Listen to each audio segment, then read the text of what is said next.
Cette voiture, c'est un clin d'œil à la vie merveilleux. Elle met la pêche, quoi. Elle amène immédiatement un sourire sur le visage des gens.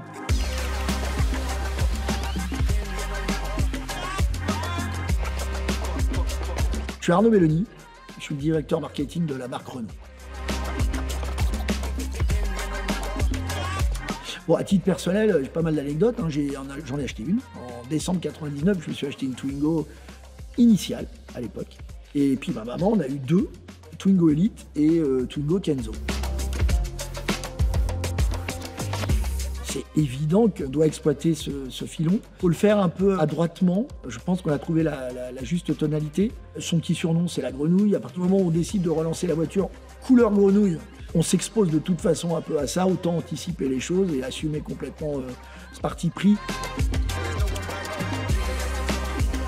Oui, carrément, mais en plus, quand on lance la Twingo en 92, je crois, il n'y a pas d'émoticône, ça n'existe pas. Et puis, en l'occurrence, pour le coup, là, c'est un peu le public. Ils lui ont donné ce surnom de grenouille. C'est ça, c'est la magie. C'est exactement la définition de la pop culture, de la culture populaire.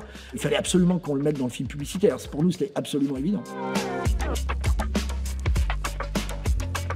Cette voiture, c'est un clin d'œil à la vie merveilleux. Donc, elle met la pêche, quoi. Tout devient logique quand on a ça en tête. Cette voiture, elle est très très positive. Elle amène immédiatement un sourire sur le visage des gens. Alors la voiture, elle est agile, elle est hyper maligne, la banquette arrière, le siège avant passager qui se rabat. En fait, elle est énorme à l'intérieur, elle est toute petite à l'extérieur. On donne un surnom à cette voiture, c'est Little Big Car. Tout simplement parce que la première collection de Twingo était déjà assez audacieuse. Il y avait une croix de souvenir du vert coriandre. Alors le vert qu'on a choisi là, c'est pas exactement le vert de 1992, c'est plutôt le vert de la fin des années 90, début des années 2000, mais il y avait bien un vert au départ, et donc on a fait ce choix. Mais d'ailleurs, on a d'autres couleurs. À l'époque, il y avait un rouge, il y avait un jaune indien, il me semble. Il devait y avoir une sorte de bleu outre-mer.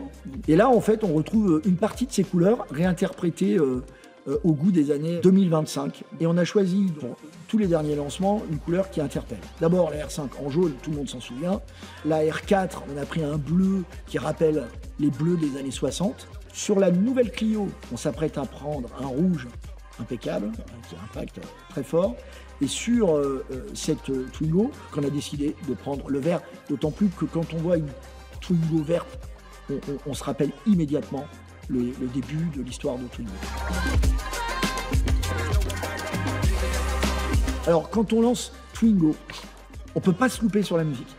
Lancement de la Twingo, inventer la vie qui va avec, Bobby McFerrin, Hush Little Baby, c'est culte.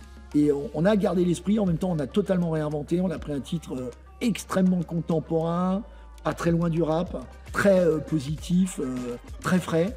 Et je pense qu'on a un film, du coup, qui remplit la même mission que celui de 92.